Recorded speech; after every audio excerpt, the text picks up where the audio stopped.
energy. People know what they want. They want energy that is available, affordable, and reliable. And yet Joe Biden has now commanded the EPA to prioritize climate change over energy that is available, reliable, or affordable. The EPA is now the evil empire as it attacks American energy prosperity, American energy production. The EPA is aggressively attempting to shut down coal-fired power plants, natural gas-fired power plants, while there is no other source of energy to replace it. Trying to shut down something that has worked for a long, long time when there is nothing available to replace it is foolish. It's harmful. Even the bipartisan members of the Federal Energy Regulatory Commission have all testified in the Senate that this is undermining the grid of power in the United States, and it is their job to look after the grid.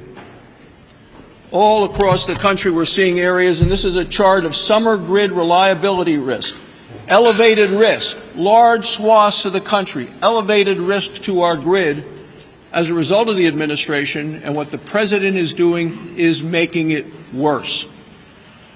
The EPA, with their incredibly painful regulations, is undermining our ability, sabotaging American energy. And the American public are going to be paying the price and suffering the pain. If you want to keep the lights on, you want to keep the country secure, you need affordable, reliable baseline power. And that's why every Republican on the Senate Energy Committee has joined me as co-sponsors of a permitting reform bill called the SPUR Act. And it unleashes all American energy, which is exactly what we need for affordable, available, and reliable energy for our nation. Washington's spending has really been very reckless and out of control. And so far, I've been able to track down about $1.3 billion that have gone towards worthless pet projects with our adversaries overseas, Russia and China. And folks, I have the receipts, and I'll just give you a couple of examples of this egregious spending, again, in Russia and China. The first one is over $2 million of risky research that have gone where? To the Wuhan Institute of Virology. We're very familiar with that. But the price tag is higher than we originally anticipated. And that research was done with fear in mice and bats where they were experimenting with the coronavirus, and we see how all of that ended up. Again, that was U.S. taxpayer dollars that went to China. Now, in Russia, what we have tracked down is about $770,000 that went to research putting cats on treadmills. Yes, ladies and gentlemen, you give me $770,000, I'm happy to get on a treadmill right here in the United States of America. But yes, we continue to send money overseas to our adversaries, Russia, China. So far, again, we've unearthed about $1.3 billion. And after the debate we had last week with the debt ceiling, no wonder our taxpayers are angry when we see dollars going to these worthless projects, to the people around the world that hate us the most. Again, Russia and China. So I'm trying to track down more dollars that we have spent wastefully with our adversaries. But I do have a solution, and that is a bill that I am introducing. It's called the TRACS Act, and it would force our federal government to track those dollars that are going to Russia and China, provide transparency. Hopefully we can prevent that kind of spending in the future. Well, thank you all for being here. And last week, it's sort of slow this week, which is kind of nice after last week. But with the debt ceiling bill, which I voted for as well, had, I think, a lot of good solutions in it. And one of those that's particular to me is the permitting reform coupled with the Mountain Valley Pipeline. Within days, we will see thousands of West Virginians and others who are going to be constructing the remaining 5% of the pipeline that's still remaining. We'll see product beginning to flow at the beginning of the year, millions of dollars going into the tax revenues of West Virginia and Virginia. And so I'm very pleased that a pipeline that's been in the making for 8 years has been permitted by just about everybody, if not everybody, once or twice, is now going to be moving and making our eastern seaboard more energy secure. So there's another challenge in that bill. The challenge is, and the leader spoke to it, is the 12 appropriations bills that have yet to be passed. I am a member of the Appropriations Committee. I am the ranking member on the Health Subcommittee, one of the largest bills that we will be considering. We, as members of the Appropriations Committee, are welcoming the challenge of writing bills that are actually going to get onto the floor. We have debate. We have member input from everybody, from all areas of the country, both Republicans and Democrats, to try to forge the compromise that we desperately need. And we know with the leadership of Senator Collins, for us Republicans, we couldn't be in better hands. She's deeply committed to this. She knows the process, and as we all know, she does her homework much more deeply than any other member that I know. And so if there's a will, there's a way, and she has a lot of will as along with the rest of us. It's in our best interest as a country. It's in our best interest as institutions to get back on track. And I'm certainly committed to it, and I believe this body's committed to it as well.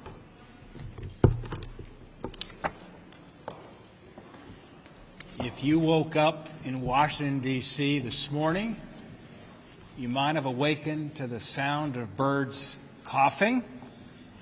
You're all getting a first-hand account and experience of the smoky summers that we have out west in places like Montana.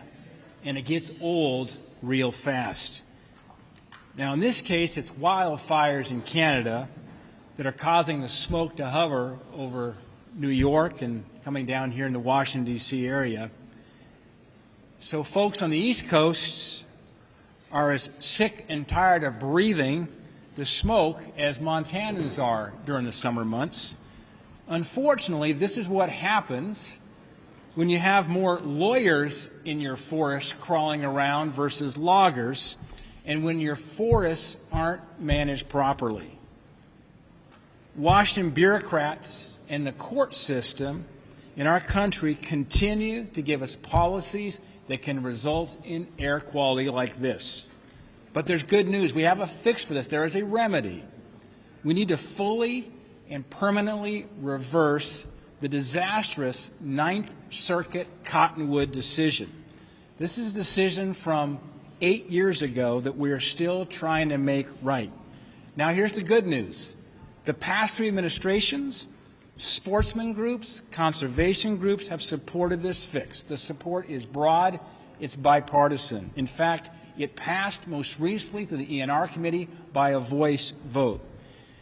This would return some common sense forest management that will help with improving watersheds, improving wildlife, reducing risk of wildfires, and it's a great thing for workers, getting the timber industry back into the forests and supplying badly needed building materials.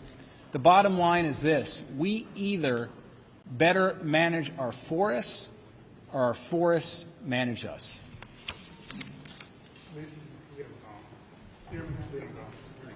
How can you ensure that Congress will, in fact, pass another Ukraine supplemental when the Speaker has said that he's opposed to a Ukraine supplemental?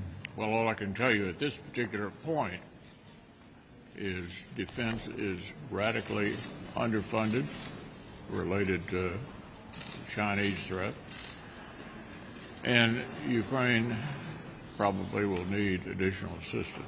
So figuring out how to do this is going to be a challenge. Have you spoken to the Speaker about this yet? Mr. Leader, do you have any comment on the merger between the PGA and LivGolf? Do you think this is something that Congress should look into in terms of its oversight, especially given LivGolf's connection to Saudi Arabia? I'm sorry, I had a hard time picking up what you said. The merger between the two big golf leagues, the PGA and Live Golf. The Live Golf is associated with Saudi Arabia. Yeah. Is that something Congress should look into? Look, I don't really have anything to say about that. It strikes me as not a governmental concern.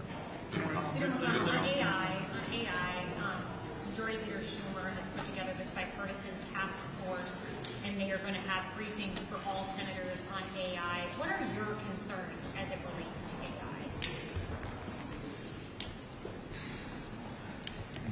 Repeat that again.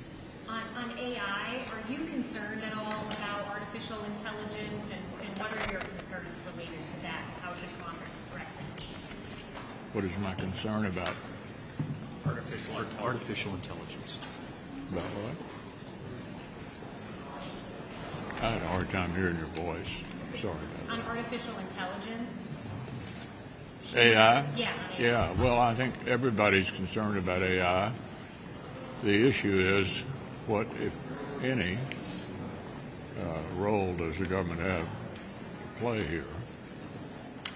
We did the CHIPS bill last year, and part of that money is dedicated to AI. It could be a brave new world, and it's going to be interesting to see what role, if any, the government plays in sorting all that out. All right, good morning, or good afternoon. McConnell was here in the morning, I heard, a little early. Okay, I want to thank Senators Gillibrand, Coons, Cortez Masto, and Kelly for joining me today. Now, as you know,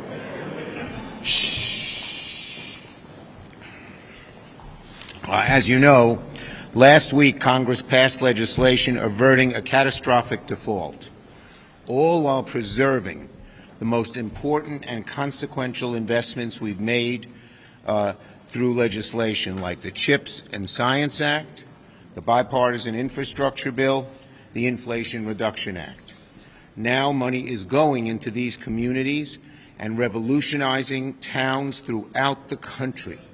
This means critical investments for our communities, and that means jobs, jobs, jobs, jobs across America. And as we enter the wildfire season here in the U.S., and while New York State and the East Coast are engulfed in smoke from wildfires in Canada, we are reminded that the climate crisis is real and it is here. And that's why we're taking action. The Biden administration is getting out $7 billion in funding to fight wildfires from the Bipartisan Infrastructure Law and the Inflation Reduction Act. That's a historic investment in building our firefighter workforce and purchasing new technology to beat back fires. And those investments are critical for our future. But it's vital that we do what we can to protect vulnerable communities from the smoke already in the air. Legislation passed like the American Rescue Plan delivered funds for schools to upgrade their air infiltration and purification systems, so important on days like today. There'll be schools that have cleaner air in them in the Northeast because of the legislation we passed and the dollars that were implemented. But it's not just the investments to make our country safer and improve our communities, but also the jobs we're creating. Democrats have created more than 13 million jobs, 13 million, and more on the way. The historic bills we passed have dramatic impact in two areas. Not only are we addressing the major threats to our nation, like climate change and Chinese government interference, but we're creating millions of jobs and spurring billions in private investment. Thanks to President Biden and congressional Democrats, 32,000 infrastructure projects, $470 billion in private sector funding is flowing to states across the whole nation, including $214 billion in investment towards semiconductors, which was largely made possible thanks to the CHIPS and Science Act. More than $200 billion to help make America the leader in clean energy manufacturing, led by legislation like the IRA, the Inflation Reduction Act. And these investments include everything from new battery plants in Georgia and West Virginia to solar facilities in Oklahoma and South Carolina, to new wind turbine assembly lines in New York, and so much more. These are just a few examples of how Democrats' agenda is paving the way for jobs for the future. A huge number, 13 million. Compare that to previous administrations, particularly the last one. Implementation will remain at the top of Democratic priorities. We're spending lots of time making sure all the great legislation we passed and got signed into law is now implemented properly, and we're having a great deal of success with it. And it's going to remain our priority in the years ahead. Democrats have a great story to tell the American people, and now we're putting in the work to make sure that people know precisely how our agenda will work for them. And now my good friend and partner in New York, Senator Gillibrand. Thank you, Senator Schumer. First of all, I want to thank Senator Schumer for his dogged leadership, his vision, especially during the most recent debt ceiling negotiations. Senator Schumer has continued to deliver when it matters most, not just for New York, but for the whole country.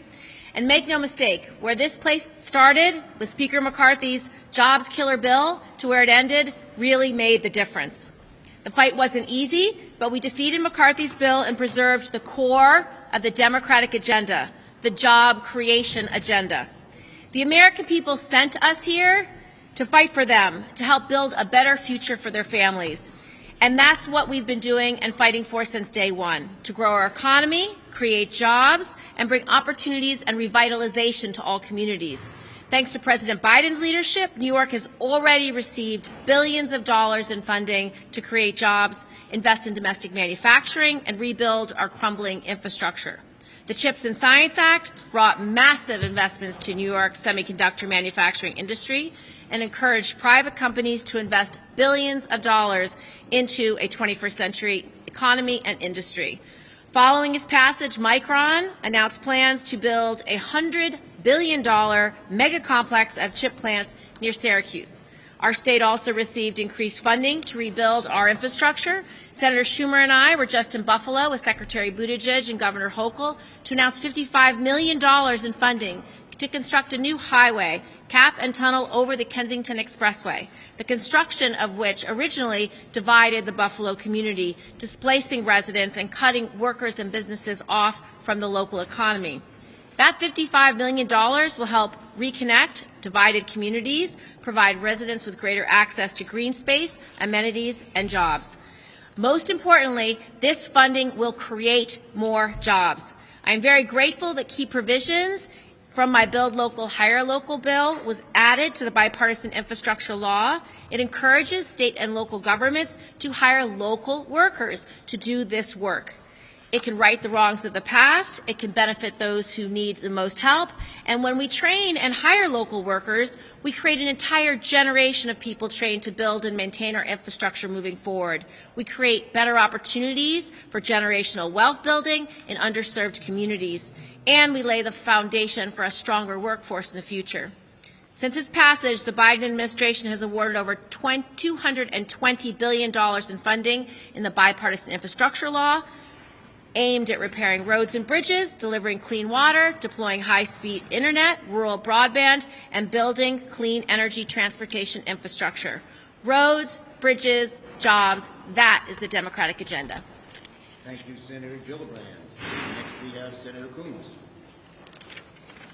Thank you, Leader Schumer, and thank you for your focus on the importance of manufacturing for the American economy. As you've heard from my two colleagues, Senators Gillibrand and Schumer, New York is experiencing a renaissance of investment in manufacturing on the ground in New York. So too is Delaware and dozens of other states across our country. Most Americans maybe have heard the acronyms and the large dollar numbers, the BIF, the IRA, the CHIPS and Science Act, the tens of billions of dollars, but they are now beginning to feel it and see it on the ground, with not just announcements but groundbreakings, the beginning of construction of new advanced manufacturing plants. Yes, in the semiconductor chip industry, but in a dozen other industries as we finance the transition to a clean energy economy and as we create high-quality jobs across our country. In the first 2 years of the Biden administration, the private sector has created more high-skill, high-wage jobs and in particular seen a faster growth in manufacturing than in any other administration in decades. As someone who spent 8 years in the private sector in a manufacturing business that had sites in 5 different states, I've seen it. The difference that a high-wage manufacturing job makes for a family and for the surrounding community. We've seen big announcements, and we are beginning to see big changes in communities. I'll mention just a few. $5 billion for a semiconductor plant announced in Silver City, North Carolina. $3.5 billion in New Mexico for the Rio Rancho plant. And in my small state of Delaware, $50 million was just announced by the DuPont company to upgrade a plant in Glasgow that provides inputs into the semiconductor business. Why does this matter? Because this is an example not of federal investment, but of the private sector mirroring and then amplifying federal investment. All told, businesses are investing over $200 billion in semiconductors, $130 billion in EVs and batteries. These are plants and jobs that wouldn't be there without our legislation and our work. China is making massive investments in their manufacturing capacity, in their competitiveness with us. Finally, in the last 2 years, because of the leadership of this caucus, of Senator Schumer, and of the Biden administration, we are not just catching up, we are leading the world in new investment in the transition to a clean energy economy. Thank you. Senator Cortez Masto. Thank you. Thank you, Leader Schumer, for bringing us together here and for leading us through the negotiations to avoid default and save thousands of clean energy jobs in Nevada and millions across the country. We know that far-right Republicans threatened our economy and tried to hold our working families hostage, plain and simple, but we refused to allow it. The far-right's plan was to gut the Inflation Reduction Act and kill our clean energy economy and the millions of good-paying jobs that go with it. Now that we have defeated their efforts and avoided default, we can continue to focus on implementing that law and supporting our working families. Nevada is at the forefront of the clean energy economy, leading in solar, geothermal, and battery manufacturing. There are thousands of Nevadans in Las Vegas who install panels in our solar fields. I've seen them firsthand. I've visited and spent time with our IBEW at Gemini Solar Project, one of the new solar arrays in southern Nevada. These are good-paying jobs. These are union jobs. If we are going to keep building out the infrastructure for electric vehicles, we are also going to need lithium. And Nevada has enough lithium to power the world, the whole world, for the next 85 years. We are at the nexus of this clean energy economy, and we have the ecosystem to make it happen, not just in Nevada, but in this country, which will create great paying jobs for so many Americans across the country. That's why it was important for me and my colleagues to work to make sure this bipartisan infrastructure law and the Inflation Reduction Act invested not only in our critical mineral supply chain, but it also gave Nevada companies the opportunity to engage and start manufacturing and recycling the batteries that we need to power this clean energy future. Companies like Redwood Materials, American Battery Technology Company, and Lilac Solutions that are in Nevada and are creating almost 2,000 jobs for my state. Taken together, in my state, there are tens of thousands of families who depend on these clean energy jobs, and I'm proud that our party, we stuck together to protect them when we know that there were extreme Republicans who are willing to take away those jobs and those opportunities for working families. The legislation that we just passed kept our economy afloat and reinforced that we stand for American jobs, our clean energy future, and our working families. And finally, let me just say, what you are seeing happen on the East Coast with the weather conditions because of the fire, we see it quite often, unfortunately, in the West. This has become our norm.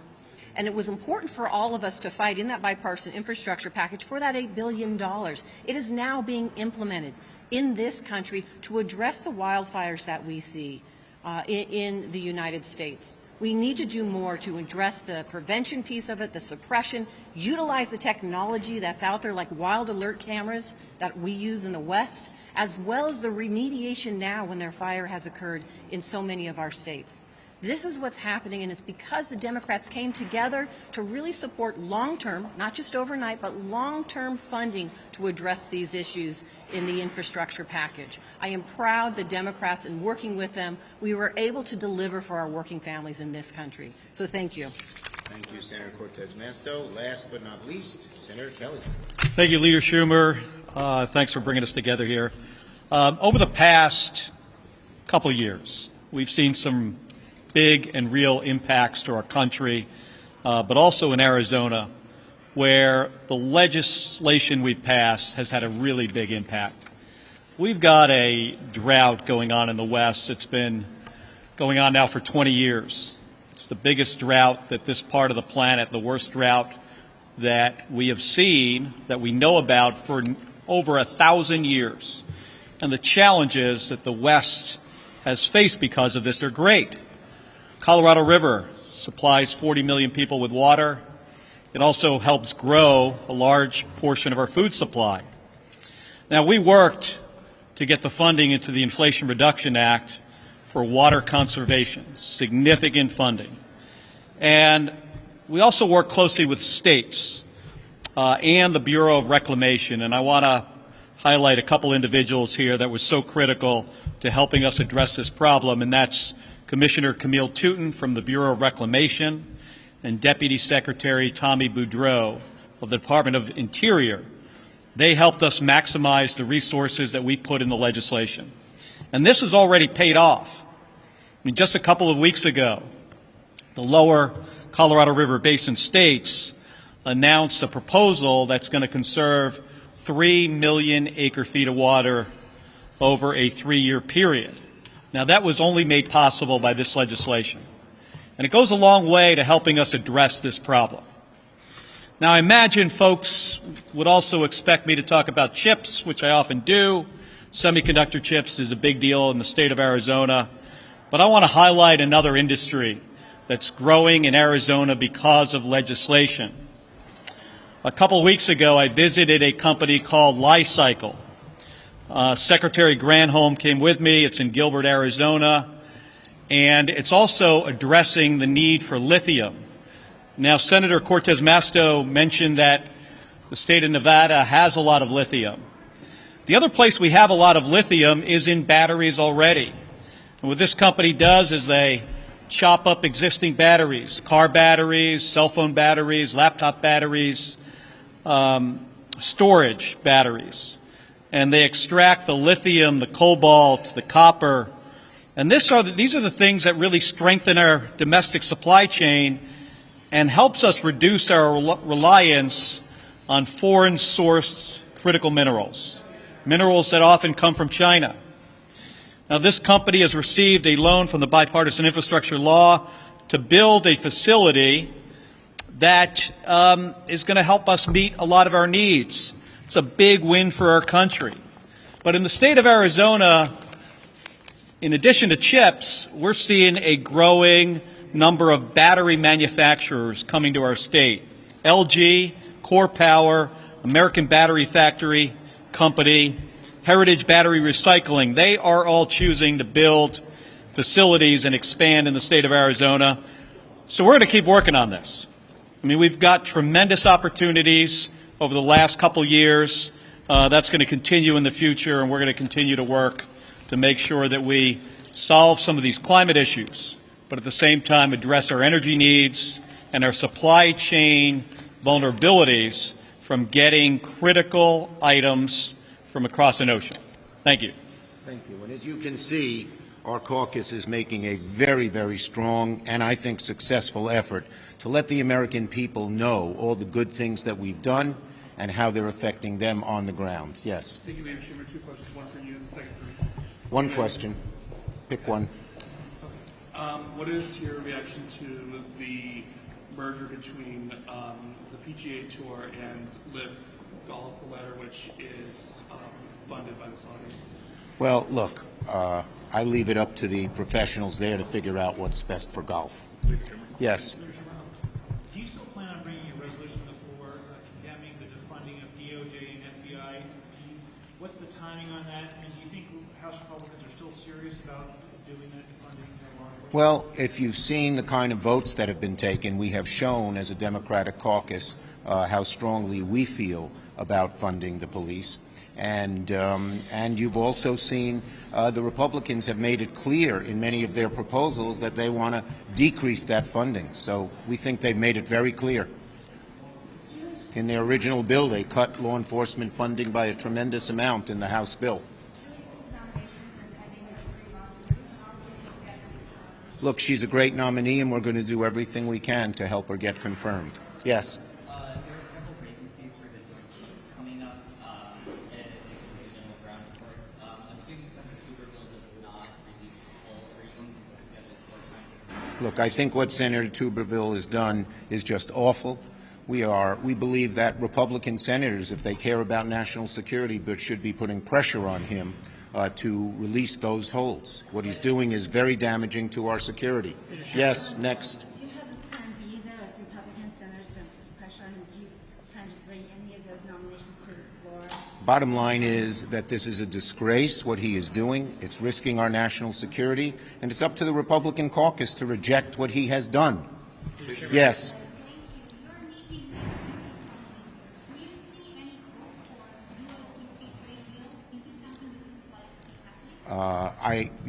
I haven't seen too much discussion of that. Obviously, good trade between two friendly nations like the United States and UK is very important. Yes. Will Julie Sue get a vote on the Senate floor? We are working very, very hard to get Julie Sue confirmed. Yes, last one. His cloture vote was pulled because we didn't have full attendance, but we're going to move to get him passed. Okay, thank you. Thank you.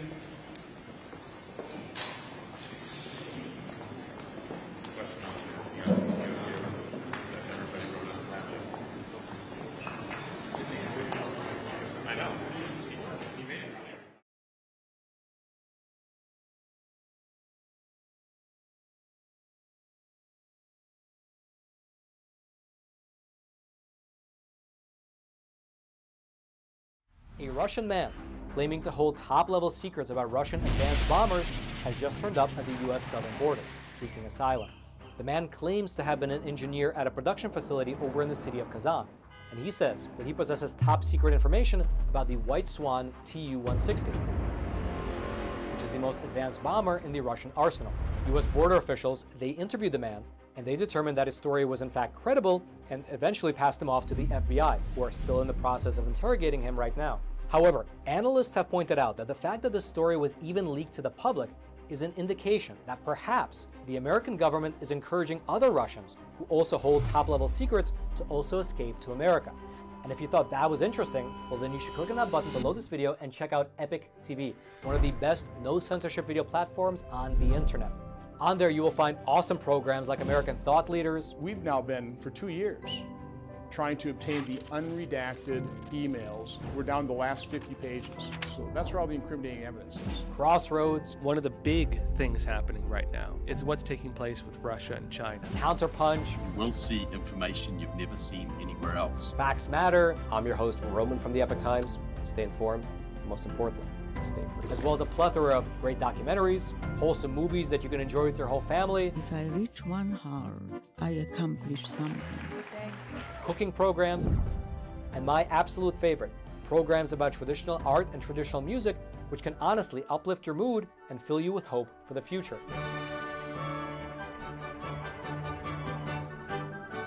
And the best thing about Epic TV, at least in my opinion, is that there's no corporate backing and there's no allegiance to some anti-American agenda. How dare you come to this peaceful community and try to scam these people? What the hell are you talking about? But rather, it's just good, honest, wholesome content that's based in truth and tradition. I saw him. It was incredible. Something that you can actually sit down with your whole family and enjoy, knowing that some ideology is not about to be pushed upon you. And who's fighting it? We're fighting it here at Epoch Times, and we need to keep bringing you the news. And so again, if you'd like to check out Epic TV, just click on that button below this video. You and your family will absolutely love it.